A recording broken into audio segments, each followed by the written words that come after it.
We're afraid of what people will think, or we're afraid we're not good enough, or we're afraid we're too much. And so we hold ourselves back. When we do that, we're muting ourselves. And there are too many people that are muting themselves in the world. And I, for so many years, was one of them.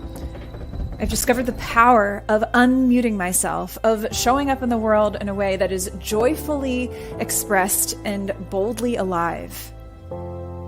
That's something that has been so important to me as I've discovered how freeing it is to be unmuted, to unmute our body and to unmute our ideas and to unmute our desires, to unmute ourselves in relationships and at work, and to be our own advocates and to ask for what we want and need. The unmuted life is a life that is fully alive and fully expressed and confident and clear.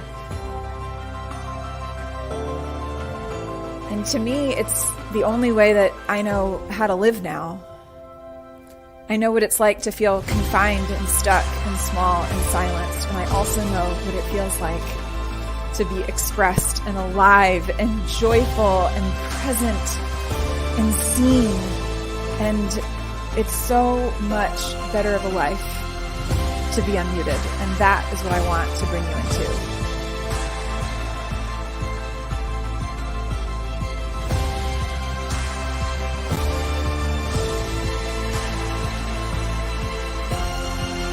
Are you ready to unmute yourself? Let's make it happen.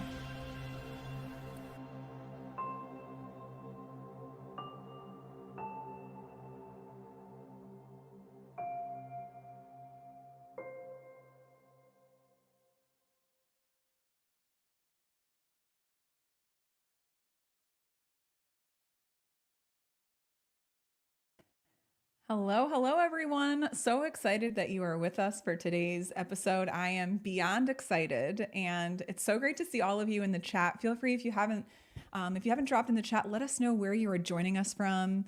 I just saw a hi Peanut, which I know is my dad. So there's that. That's my nickname from my dad. Let's see. John, welcome. You are here with your wife from Edmond, Oklahoma. Welcome. We've got Zach with us. We've got Nathan with us, Dr. Rowe, Deb. Let's see. And someone mentioned, okay, Leslie, welcome. You're beyond excited too. I love it. Good morning, Becky. Good to have you here from my hometown of Baltimore. Welcome. We've got Buddy from Dallas, Texas. And if for some reason you can't hear, someone mentioned they can't hear something, maybe just refresh the page or double check your sound. It should work. It looks like people are hearing us.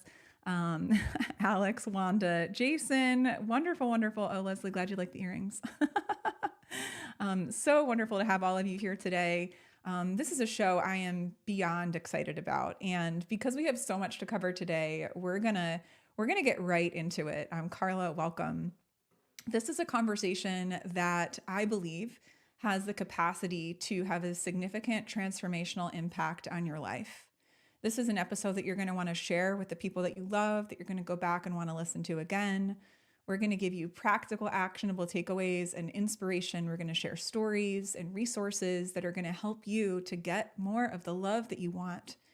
And when I think about what it is to live the unmuted life, so much of it is being able to stop suppressing and muting and silencing our thoughts and our needs and our feelings and our wants, and finding the courage and the resources and getting the know-how to unmute those things. So we live a life that is more connected, and a life that is more joyful, and a life that is more fulfilling. That is, I know, what is possible for all of us. So welcome, Bobby, Rich, Melody, Suzanne, Carla, welcome. So without further ado, I want to introduce you to our guests for today. Harville Hendrix and Helen LaKelly Hunt are internationally respected couples therapists, educators, speakers, and New York Times bestselling authors of over 10 books, including the timeless classic that just came out with their 30th anniversary edition, Getting the Love You Want, A Guide for Couples. This is a fantastic book. It's one of many that they have written that I love, that I have on my bookshelf. They co-created Imago Relationship Therapy to promote the transformation of couples and families by creating relational culture that supports universal equality. In addition, they develop resources that help couples, families, and educators strengthen their relationship knowledge and skills. They're co-founders of the Imago Relationships International, a nonprofit organization that's trained over 2,000 therapists and educators in 51 countries around the world. And a little fun bonus tip is that Harville has appeared on the Oprah Winfrey Show 17 times, and together, he and Helen have written over 10 books with more than 4 million copies sold. And from a personal perspective, their work has significantly transformed and impacted both my parents' marriage and the relationship and marriage that I have with my husband, Bill, through the retreats we've gone on, the books that we've read. So I can speak from experience that their work has helped me to get more unmuted, and I know it'll help you too. So without further ado, please help me welcome Harville and Helen. Welcome to the show. Thank you. We are delighted to be here, Rachel. Thank you for that wonderful introduction. I was beginning to wonder who you were talking about for a while, but thank you so much for that. You're so welcome. And, when we have this show, one of the things we like to talk about, we don't really have these light, airy questions to start with. We get right to the heart of the matter. And so since the show is about unmuting ourselves, we like to start each episode with, asking a question about that for you. So what is the way each of you have muted yourself or suppressed, thoughts or feelings or needs? And what's a journey that you've gone on or a process you've gone through to unmute yourself? Rachel, you gave us 10 questions you might ask, and Harville and I have circled which ones.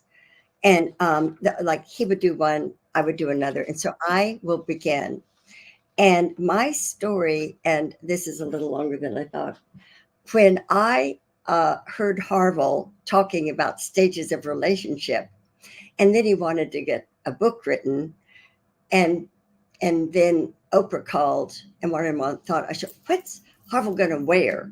Is he going to, what about his posture? But then I also did other things. We were living in one city, and he wanted to get the book written. I said, we were in Dallas. Dallas doesn't have a publisher good enough. Let's move to New York. And so then he said, okay, Helen, I'll go. And so we found an agent and we found the publisher. Anyway, I was great at managing Harville, but we had a horrible relationship because he didn't like to be managed. He went, Helen, I can't stand to be around you. Every time you are, or we're together, you're managing me. And so I needed to learn to shut up. And what Harville said, so I said, oh, well, Harville, tell me, what should I do differently? And he said, well, how about ask me questions? And so this is when I began to ask him questions, I found I was a more relaxed person. Like managing him, I was working, and asking him, well, honey, what do you want to wear? What do you, da-da-da. So then, and then my, and I went from the lower brain to the upper brain, which is the dorsolateral prefrontal cortex. The healthiest part of the brain is when you wonder about someone else. So I got unmuted when I began to not know Harville and to wonder about him. Love that. Thank you. Okay. Okay. So, well, and thinking about that question, I found it really got my attention when I read it just now, about an hour ago, to get ready for meeting with you. And I thought I have more of a personal story and childhood story about muting. And so I was thinking of, what have I ever been muted? Am I unmuted? And I think this is about suppression or repression, some bigger psychological words, but muting or unmuting is the same phenomenon as those big words. So what came up for me was interesting, which is that when I was 6 years old, my mother died and my father was already dead. And I had there were 9 children in the family. So there were 8 older than me. I was the youngest. And there were 3 of us who were, quote, underage. I'm 6 and my next brother is, I think, He's about 5 years older, so he's 11 and then 13. So homes had to be found for us. So the sisters and older brother, there was one older brother and 5 older sisters, had to go through a discussion about whether we would go to an orphanage or whether they would take us into their homes. And I remember they decided to take us into their homes. I remember now, then we got separated. The other brothers went to other homes and I went. But what I heard one of my sisters who took me in say, and this is where muting, I think, began for me, is that, that we are preventing you from going to an orphanage by taking you in. And she didn't have to say that. She could have said, we're so delighted to take you in, and no orphanage will ever get their hands on you. But instead, she let me know that she was doing something for me. Well, I'm later on in my life, I've learned that I am sort of smart. So that intelligence was there, and the intelligence, without languaging it, that this is all the memories that I've got coming up, was you could be at any moment sent to an orphanage. In other words, you would not have a home. I went, and a year later, to live with another sister because I didn't like this sister, but so they gave me a choice. I could go live with this other one. And from her, I learned that the government was paying them a subsidy for my welfare. And so that I don't think that they didn't deliberately tell me that to say, we couldn't afford to have you. Thank goodness the government is paying you social welfare. But I did learn about that. And so my inner sensation, as I'm even telling this story now, is that I became aware that I had to be careful about how I behaved, what I did, and that I could do something which I didn't know what it was, and I would not have a home. Because one person might run out of money and they couldn't keep me anymore. The other one might send me to an orphanage if I didn't behave. So I think I decided somewhere along the way that I had to do two things. One, I had to get autonomous economically somehow. Even when I was 7 and 8 and 9, I had to figure out a way to make money. So I could have my own money, which was kind of crazy because what's a 7, 8, and 9-year-old going to do on a farm in South Georgia to make money? And so I picked cotton, cut wood, did all kinds of anything I could do that was within my physical range. And the other thing I knew is that I had to become autonomous economically, and I had to somehow. And I don't know quite what the words is, become competent enough that I could take care of myself. So it was the same thing. One was a kind of competence and the other one was economic security. And that I had to be careful how I behave because I wouldn't get a job if I didn't, and to make any money and so forth.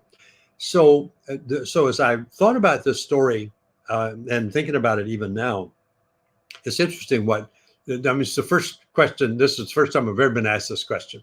So it just kind of opened up a channel in me that I made two decisions. And one is that I would get off the farm. I would become competent. I didn't know what that would be, but I wound up my whole career. I finally moved toward education, becoming a PhD, getting the highest level.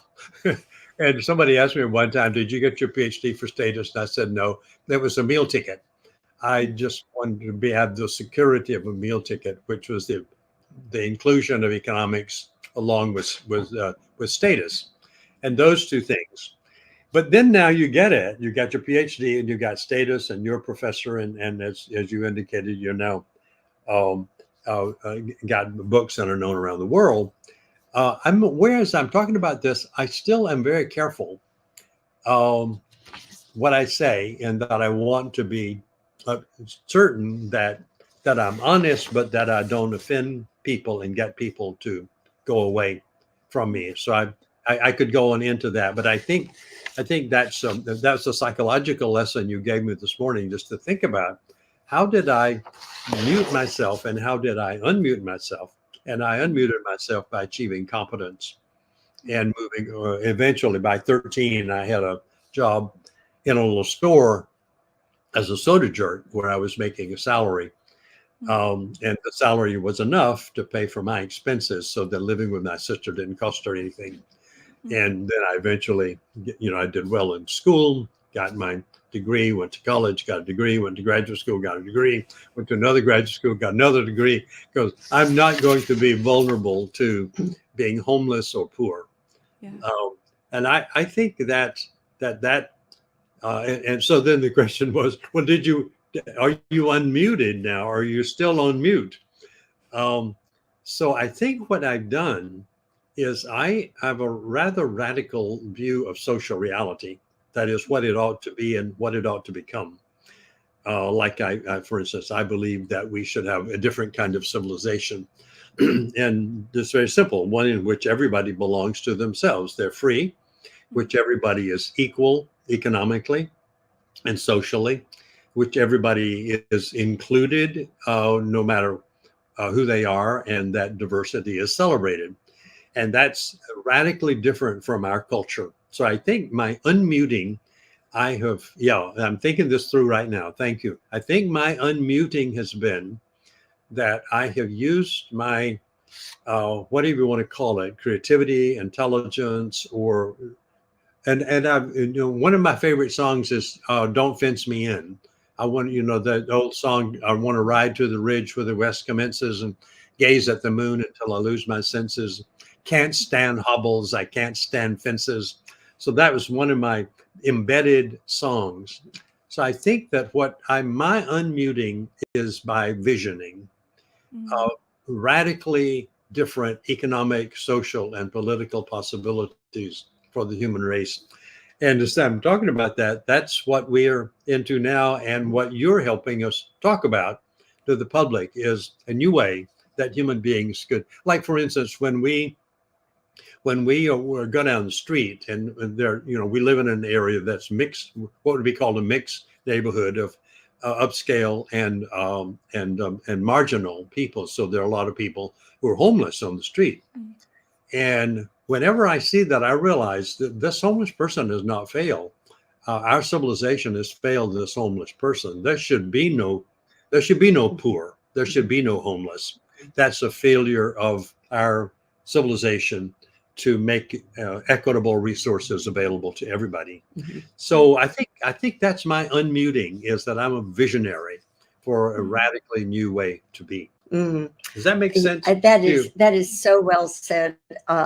When I met Harville's family, when I proposed to him, because I believed in his vision, and going to Georgia, none of his older siblings had ever been on a plane before, but he had flown from where they were living to another city in Georgia to get his first degree. So let me just mention that the questions, we really want to get more of them. So I'm going to try to move things forward. Based on the work you've done, why do people suppress? Do you want to language the question? Yeah. So first of all, I'm going to also appreciate, and what I heard you say just then in that story of that, essentially finding that sense of the highest level of competence for yourself, and now helping other people find competence and freedom in certain areas. It's like seeing the connection between those two things. Yes. Yes. Like your work helps people feel more competent. And I think I want to say one other thing. I think that that the other thing that comes up is that somewhere along the way I met Helen, and she also recognized I think recognized there was something about me that was unusual, and that she has joined that unmuting by helping with finding agents and publishers and co-writing books, and which is where we put all that, and that she is probably one of my unmute yourself supporters. Well, and Get this the word this out. is what couplehood should do. Yeah. That what is your biggest vision? And in my case, I came from a family of money, and I was very frustrated that we had a lot of money and there was such poverty in the world. And so this is why I ultimately proposed to Harville, because he said he wanted to, he's a brilliant theoretician, and helping people learn that they don't realize it, but they monologue. People who, and especially if they get married, they monologue. But if two monologuers are in a relationship, neither person listens. And when he began to talk about dialogue, I had just gotten a degree in psychology, and I was concerned about people in pain. So Harville allowed me to become who I wanted to be in our relationship, and then I helped him. You helped unmute me, and then I've helped unmute. So that's an ideal relationship, is where two people can stop, take time to language to the other person. What would, if you did so and so, this would help me feel unmuted. Yeah. That would be an ideal relationship. Yes. And they take turns, and then they chart it and say, well, how about let's do it, see if we can do it in the next 3 weeks, and we'll be, or 4 weeks, and, growing into it. Yeah. So that triggers something about you, Helen. I think to add to what you're saying about yourself, that you grew up in this wealthy family, but you were muted as a woman, as your mother was muted, and the way you unmuted yourself, I hadn't had this thought, was parallel to mine, is that you decided to become join the women's movement, become a social activist for women, and became one of the 2 leading social women's activists in the country, and also founded Women's Philanthropy. Well, I'm in the Women's Hall of Fame in New York, but that's my head work. Yeah. Harville's work is my heart work, helping people in pain. Yeah, it is true. But I hadn't thought about that before, but that was your declaring to the world of female suppression that women need to have the vote, they need to be free, they need to be equal economically and socially. And so you have pushed this for 30 something years, the equity of women across the social, economic, and personal spectrum. It's actually, so both of us have done it. It's actually kind of professionally. 40 years. When we married, I had just started the Dallas Women's Foundation. And then we moved to New York, and I started the New York one. Yes. And we celebrated our wedding anniversary a couple 2 months ago, and we've been married 41 years. Yeah. So that's incredible. I know you want to say something, Rachel, so I'm going to stop talking. So no, you're great. I think this is a perfect segue into talking about, what I'm hearing you say. These are the ways we got unmuted, and congratulations on 41 years. And there's a couple comments people are making, in the chat of, if 2 monologuers are in a relationship, no one listens. Yeah, mic drop. You're so cute. Yeah. So based on the work you've done and the experience that you've had, why do you think, or why have you found, what have you learned about why people suppress or mute their thoughts, feelings, and needs in a relationship? Well, I think I have two responses to that. And one is, all of us, because we live in, quote, society, live within spoken and unspoken rules. which is you have to behave a certain way to be accepted and survive in this society. And the same message in the society is embodied in the home. So when the kid's born, they're in a subsection of society which has absorbed these rules that you can't go naked in the street, and you can't show off your body, you can't say certain words. And I know when I grew up on the farm, we were more free with curse words than when I went to move to town. You couldn't use those words in town. So it was like, well, they were great on the farm, but they don't work when you go to the drugstore in a town. Or when you're mad at your professor. Or mad at your professor. Yeah, you have to use the appropriate words.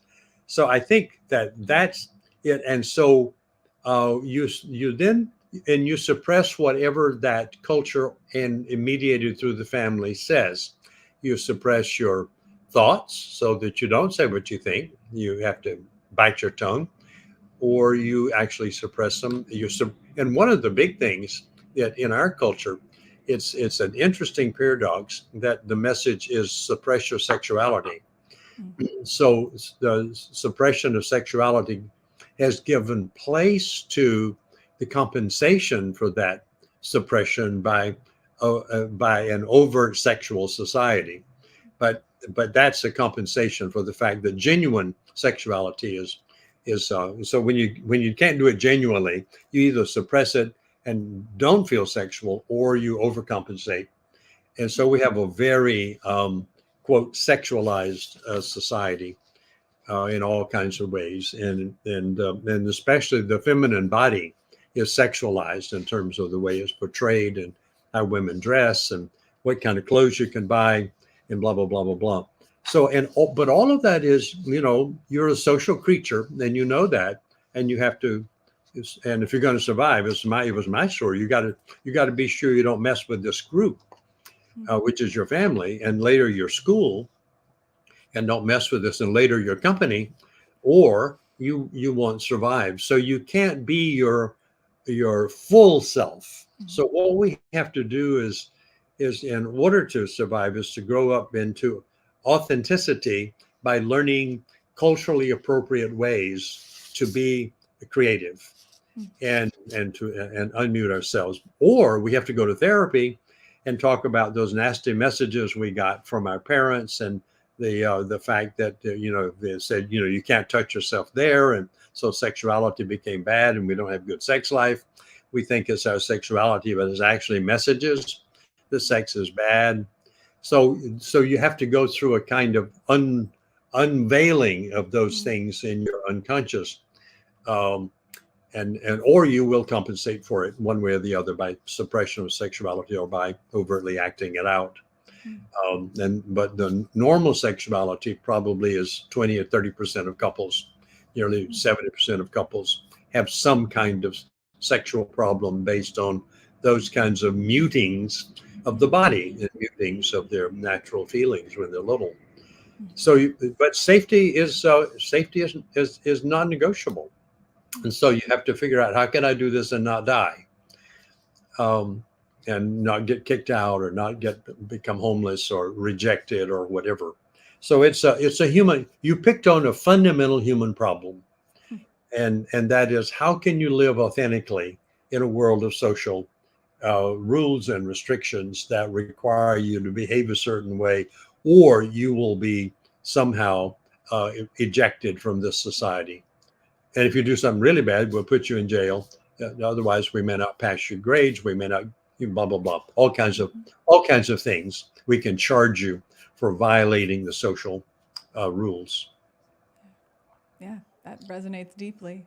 It's something that I think all of us, we don't realize sometimes how deep it goes. And I think, one of the things that I've learned from both of you, I was about I guess I was about 2 years into my marriage when this happened. 7 years into my relationship with my husband, Bill. We've been together for 17 and a half years. And my parents had told us about your work, which had really helped their marriage. And I found out there was a retreat at the Omega Institute in Rhinebeck, New York, called Getting the Love You Want. And went to my husband and I said, hey, I think this would really be helpful for us. And I think sometimes in a relationship, there's like often, I know this will come up in what we're about to talk about, someone who maybe more so initiates and then somebody who goes kicking and screaming.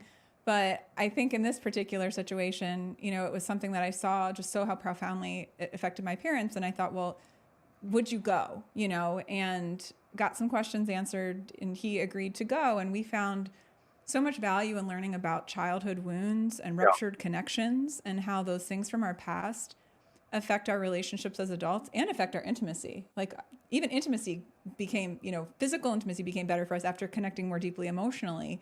So if you could share with us just a bit more about the types of wounds people have and how their partner can help them heal those wounds.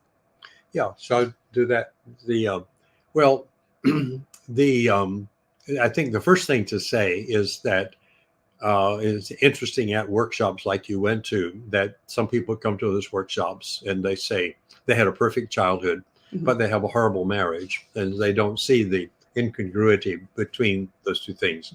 Because in fact, if you had a great childhood, you'll have probably a pretty good marriage because you will have seen how marriage works with your family. Harville, may I make a quick comment? Sure. Because I just thought of a simple answer. Thought of something. Harville has talked about his childhood, and when he was living with his big sister, where you need to wash the dishes after the meal, you need to help with the cooking.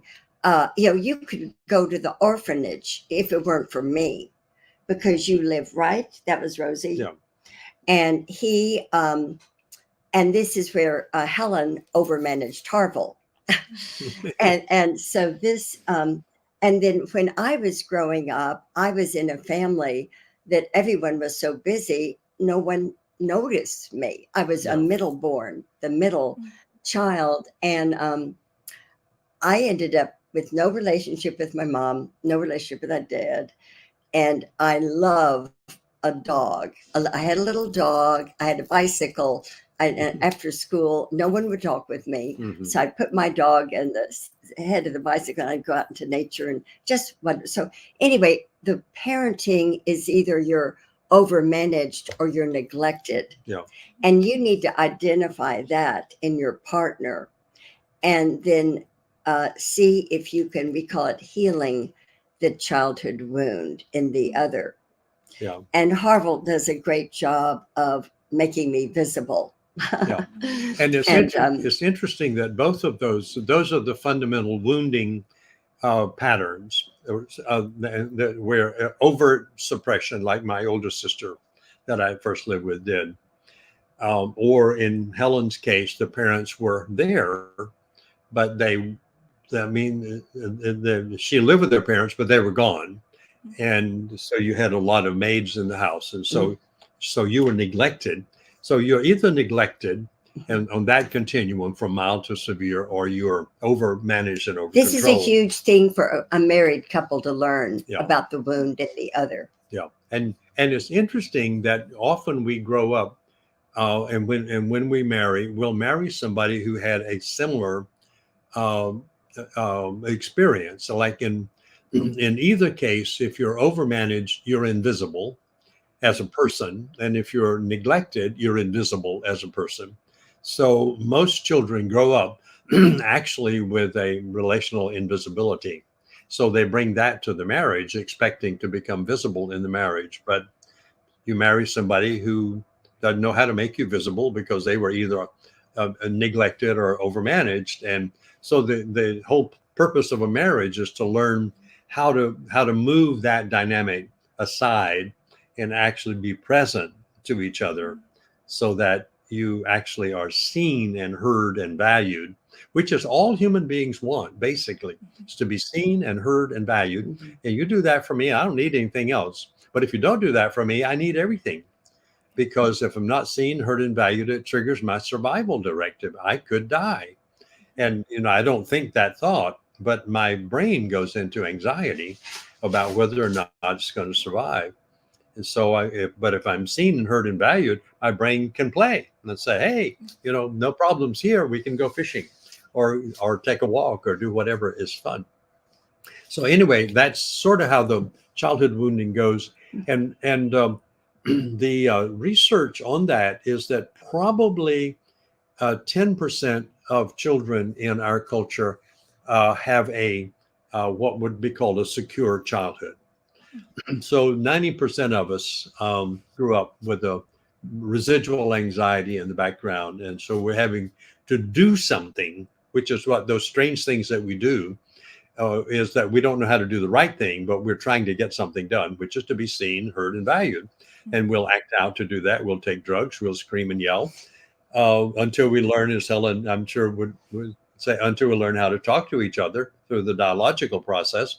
So we mirror and, and validate and show empathy. Anyway, I'm rambling on now. So let's get back to your questions.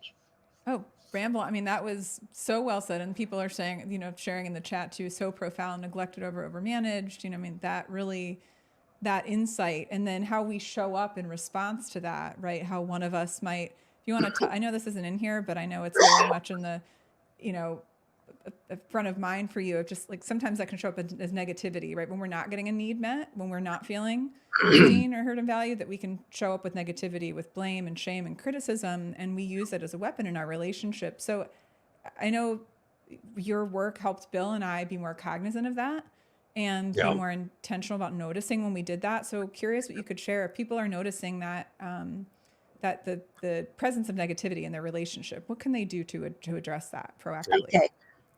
If there's negativity in the relationship, write down a sentence. The sentence is by a theologian that both Harville and I had read. His name is Paul Tillich, but don't write that down. But Paul Tillich says, listening is the first act of love. And put that phrase on your refrigerator, where in the morning, in the evening, you're at the refrigerator and you listen to the person you're living with. See how their day went and see if there's something they need before they won't go to bed. And when you listen, you move to a part of the brain that's called the dorsolateral prefrontal cortex, and it releases dopamine, acetylcholine, norepinephrine, and serotonin. And when you're angry at your partner, you talk from the lower part of the brain, which it's cortisol and adrenaline, and you are an anxious person. You don't sleep well at night. But when you just ask questions and see if you can have a pleasant evening, Mayo Clinic has researched our work. You live longer, you don't get sick as much, and you have a stronger immune system to fight off any kind of COVID or whatever. Yeah. So it's interesting that when you talk about negativity and how we use that, there's a paradox, which is all negativity is an attempt to be seen, heard, and valued. But the methodology of trying to get seen, heard, and valued gets you not seen, heard, and valued, but rejected more. Because we don't grow up in families that say, hey, if you have a need met, here's how to get it met. And what in the imago world and the dialogical world is, you say, so could I have a conversation? And yes, we can have a conversation. Well, I'd like to express a frustration and a need, and you get mirrored back. You get heard. But we have not been taught to have those dialogical exchanges. It's usually all parallel monologues. And in parent and children situation, the parents are monological, like with their no's, and the children are monological with their rebellions. And then we grow up and bring that into our marriages. Whatever got us through childhood, we bring to our marriages and repeat it. And it doesn't work. It didn't work in childhood. It doesn't work in the marriage. So there has to be a real learning curve. But the paradoxical thing is all things that people do that are awful, even up to murder, is an attempt to get visibility.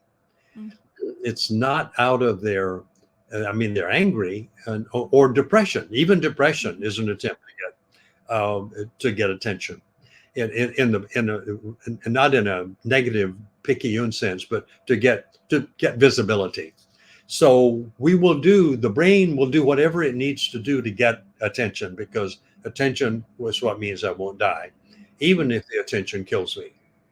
And so it's a tragic sort of thing that human beings, that we still are in a civilization where more than 10% of children don't grow up in families where they learn how to live full and authentic lives without all the drama that constitutes our culture right now.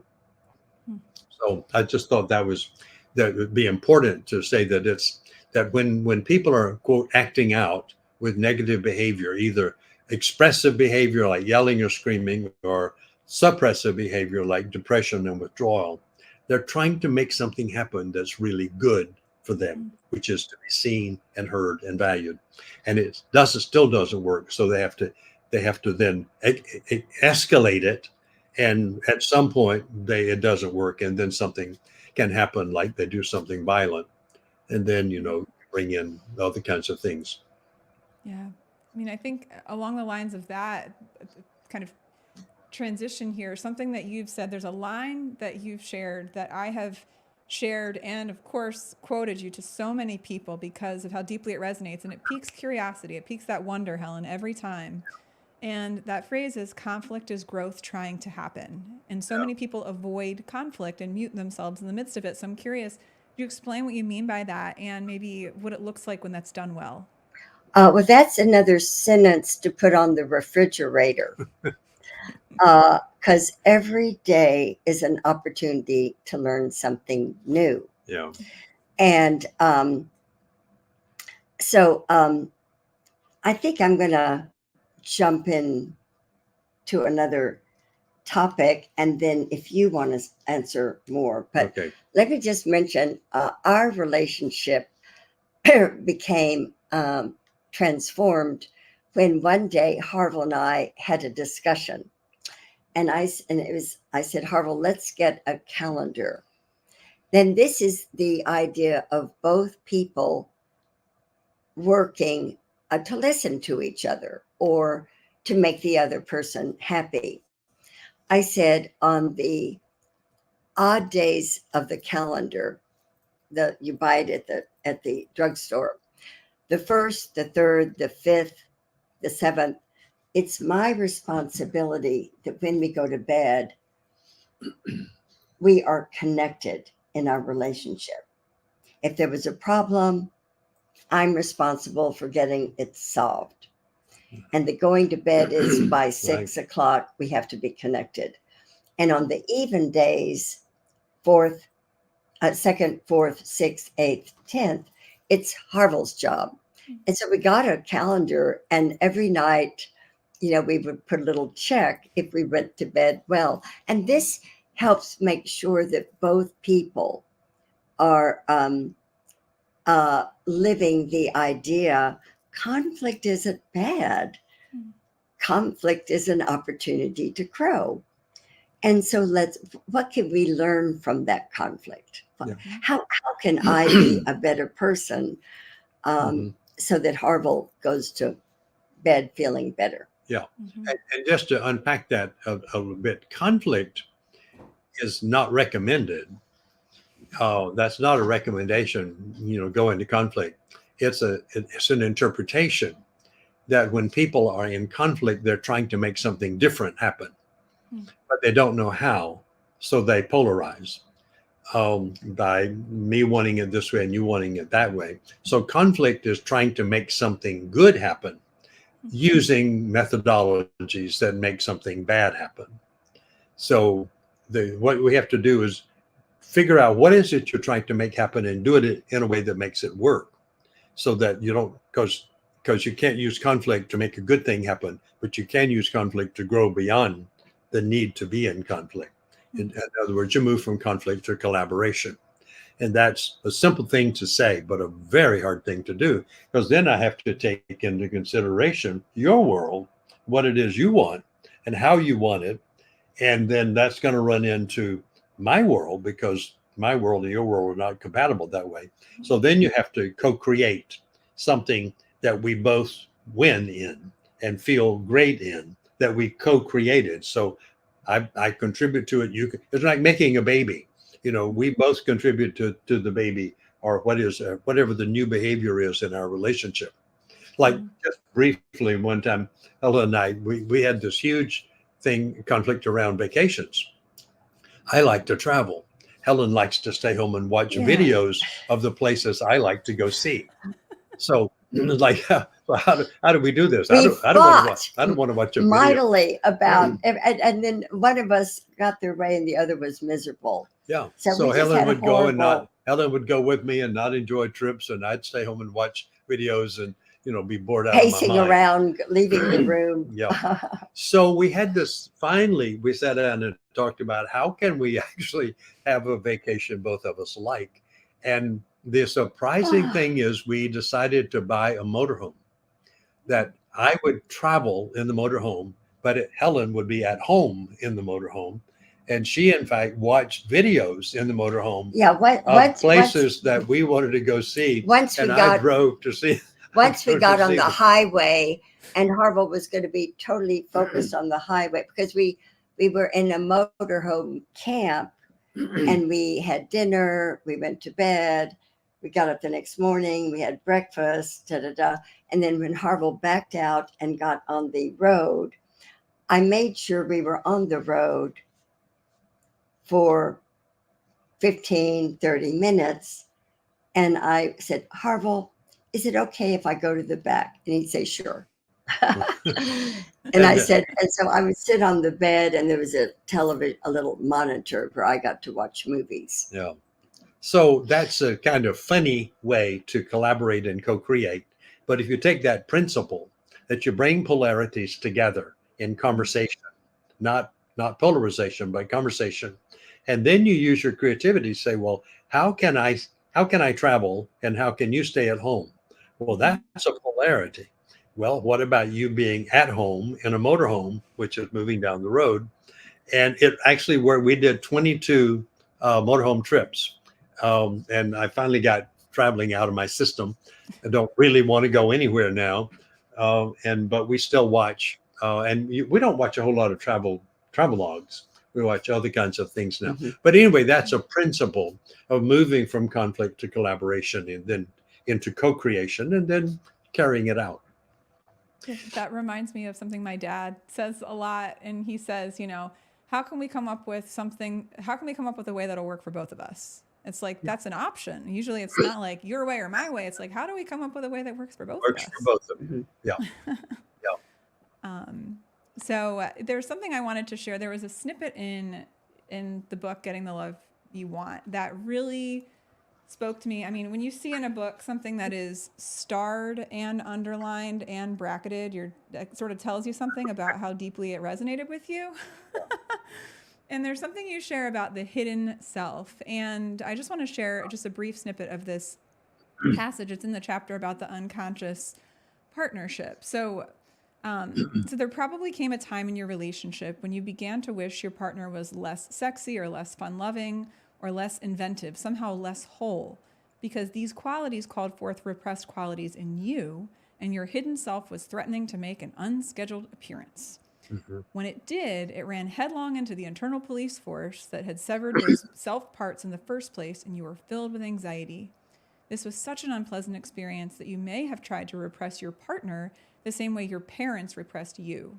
In an effort to protect your existence, you were trying to diminish your partner's reality. There's so much there. I would love to hear your insights about deeper dive into the hidden self and how we reconnect. Yeah. Well, it's an interesting, almost kind of summary of what we've been talking about being muted and needing to be unmuted.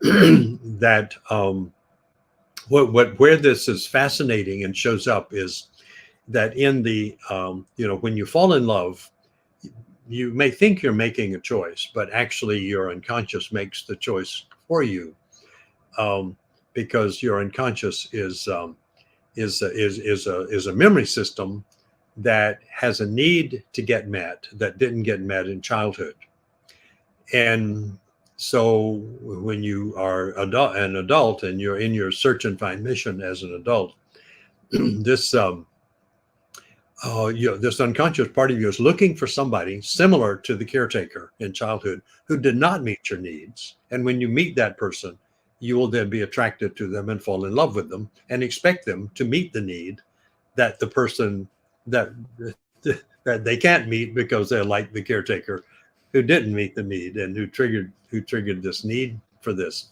So in that process of being attracted to this person, there'll be a lot of things that you like that about this person. Like they are sexy, they're exciting, they're intelligent, they speak up, and all kinds of things.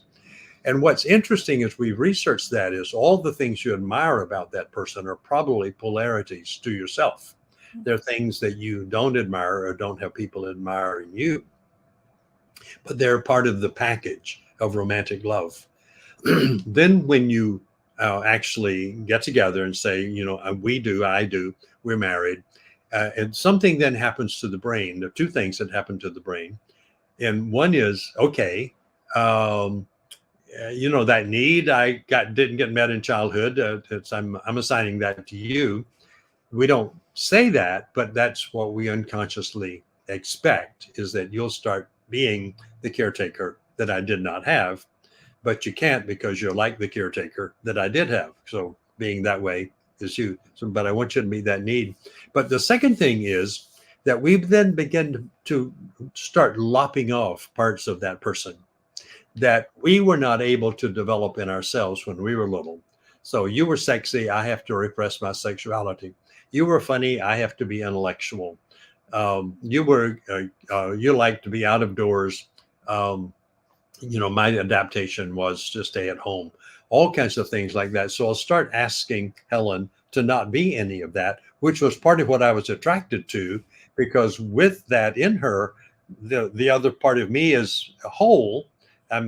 It's unconscious, but I'm experiencing a wholeness by being with Helen, but her being that way is prohibited. So I have to ask her not to be that, because it triggers the anxiety that was created in me by being criticized for being like that when I was little. Does that make sense? Perfect So sense. so you have a very complicated thing when you fall in love, which is that you have to make your partner over into the fantasy partner that you can actually live with, whom she or he cannot be, because they are themselves. And so what we have to do is ultimately move to what Helen said earlier about listening is the first act of love. Get to know that person for who they really are, how they feel, how they see themselves, and say, okay, I got it. And that's okay. And I can see that. And I say, you can get to know them and say, now that I know it, I don't like it at all. Or you can say, now that I know you, I can celebrate you, which is the celebrating. We call the biggest problem in marriages is the objection to difference. But now I celebrate the difference, because the difference is, and here's the paradox. When I start celebrating in Helen the things that I had repressed in myself, I begin to become that. If I can celebrate it in her, then somehow I free up that part of me to join her with that. So that's how we co-create each other, co-heal each other, is that we help each other reclaim our hidden selves by accepting in the other what we rejected in ourselves. And so it's a fascinating Rachel, process. I think I have one more comment, and I know we're near the end. Sure. Yeah. But one of the things to accept in the other is that I am 74 and Harville is in his 80s, and we're both children. We like to laugh, but adults don't have time to laugh. Adults are serious, but we are a part of us. Everyone is all the chronological ages at the same time, so our relationship changed, and this is when Harville and I had teenagers around us at dinner, and we were trying to make sure the whole family was connected. We brought joke books, and Harville would sit with two of the kids, I would sit with two of the kids on the other side, and we'd ask each other a joke, and do you know the answer? And then we'd laugh when we were eating. And then now that Harville and I don't have the kids around, when at the end of our workday, we watch relaxing, delightful movies. But there's nothing as wonderful as when you laugh.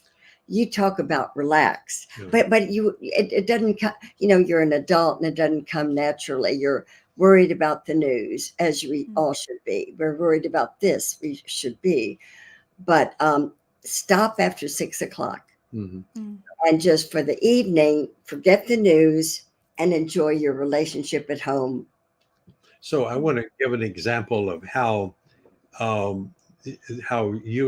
I have grown with you. Helen has grown up loving music and singing and can dance. And so one of the things she's always wanted me to do was dance. One of the things I've always not done is dance. And the reason is I grew up in a religious environment in which dancing was sinful. Now, I didn't make a cognitive decision not to dance. It was an emotional value to dancing. That dancing, and the reason it was sinful was because there was potential uncontrolled sexuality, and that was the message of the environment and of the church and so forth. So Helen says, so finally, over some years, I have joined Helen in dancing. Yeah, about reluctantly. About me on the dance floor. 3 years ago, I've put music on in the kitchen that's relaxing, and I cannot believe it. First time in 41 years, he's dancing with me. So don't give up on your partner. So the thing, music can help. So the thing I wanted to say about that is that was the repressed part of me, the one having fun, moving my body, kind of, and with the rhythm, and I didn't know how good that felt until the music came on with the beat. And the beat would move my muscles, and I started dancing. Now I initiate dancing with Helen in the kitchen.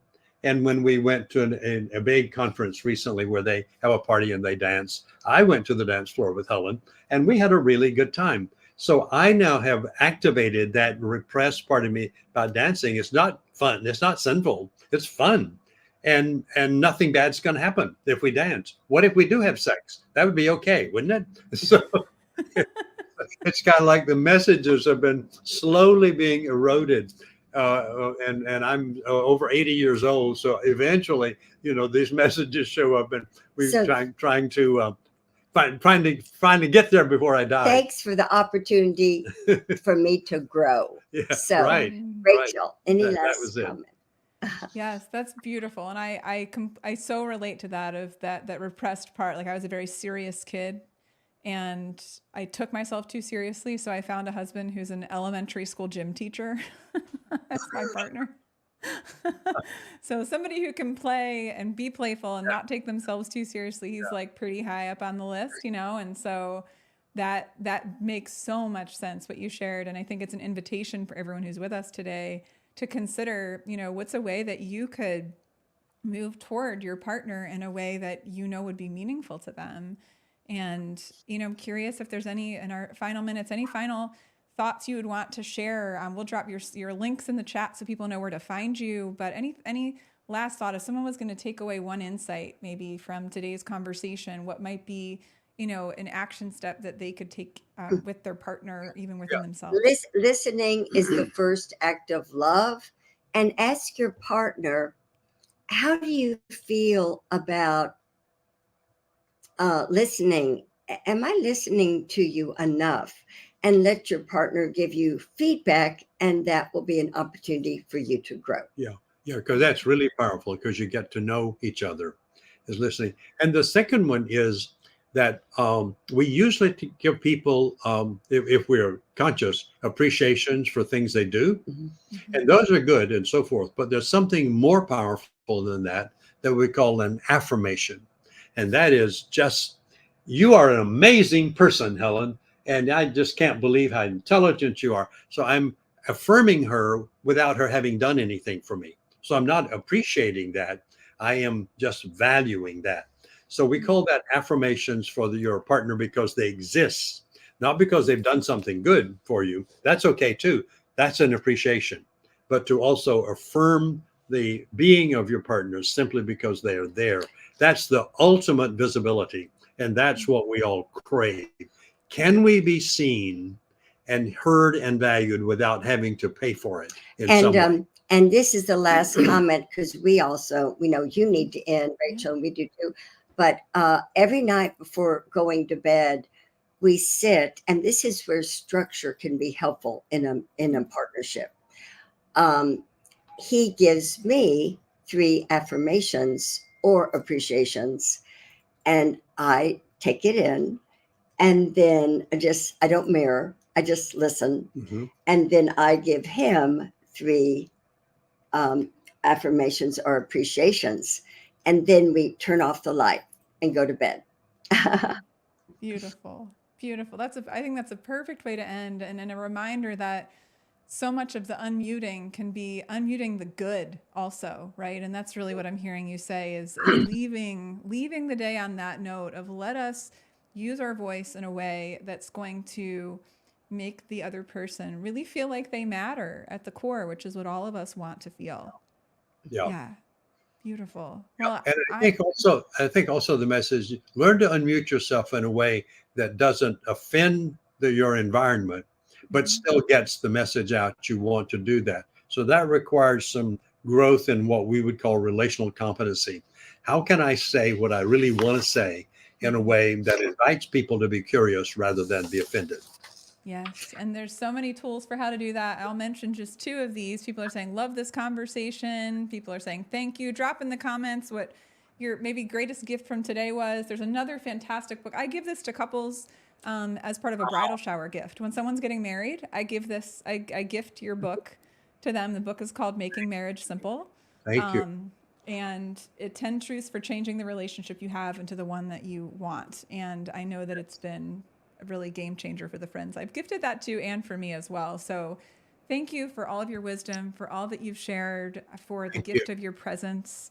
And it's been truly an honor. And we look forward to continuing to learn from you. So thank you again. And thank you everyone for joining us today. Thank you, Rachel. We are honored to be with you. You're welcome. Bye, everybody.